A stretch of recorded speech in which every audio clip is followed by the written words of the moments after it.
One day, Percy arrived at the quarry to collect some stone for his freight cars. Snow and frost lay everywhere. There was not a sound to be heard.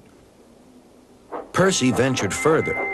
He found Mavis, the new diesel engine, resting in the shelter of some rocks. "Cheer up, Mavis," he whistled. Mavis was still remembering the trouble she'd had with cars. "Manager says I don't listen to advice. He says I've no business jauntering down Toby's line. Toby's a fusspot."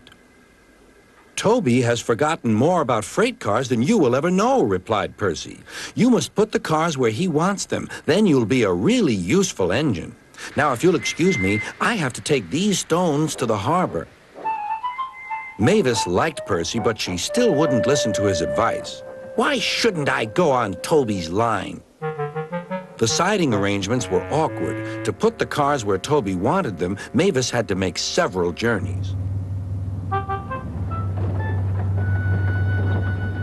She started making a plan. "If we used the teeniest bit of Toby's line," she said to her driver, "we would save all this bother." Her driver, suspecting nothing, allowed them to go as far as the first level crossing.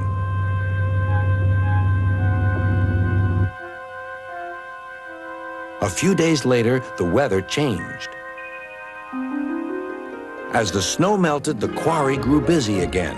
Some trains were so long that before leaving the cars for Toby, Mavis had to go beyond the level crossing with them. Now for her plan.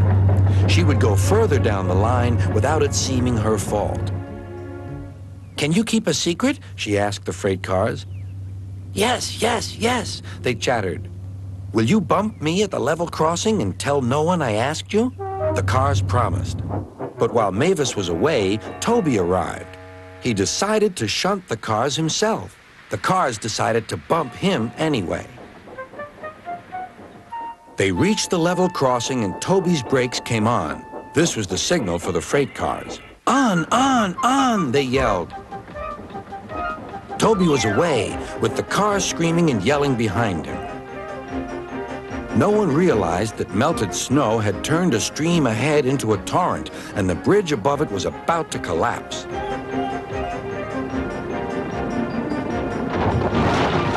The rails were now like a tightrope across the thundering water.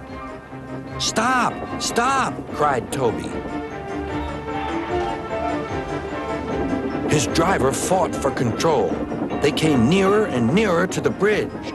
It was all or nothing now. The driver braked hard.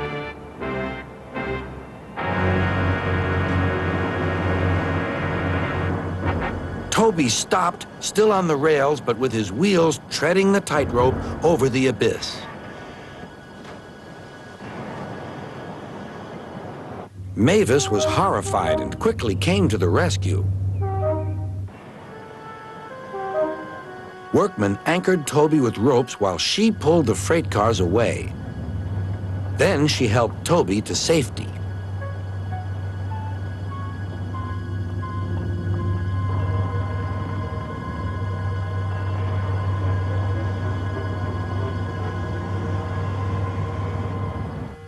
"I'm sorry about the cars," said Mavis. "I can't think how you managed to stop them in time." "Oh, well," said Toby, "my driver told me about circus people who walk tightropes, but I just didn't fancy doing it myself." Later, Sir Topham Hatt arrived. "A very smart piece of work," he said. "Mavis, you did well too, I hear." "It was my fault about those cars, sir," she faltered. "But if I could..." "Could what?" "Come down the line sometimes, sir. Toby says he'll show me what to do." "Certainly," replied Sir Topham Hatt, "if your manager agrees." And so it was arranged. Now Mavis is as happy as can be, and Sir Topham Hatt thinks she's really useful indeed.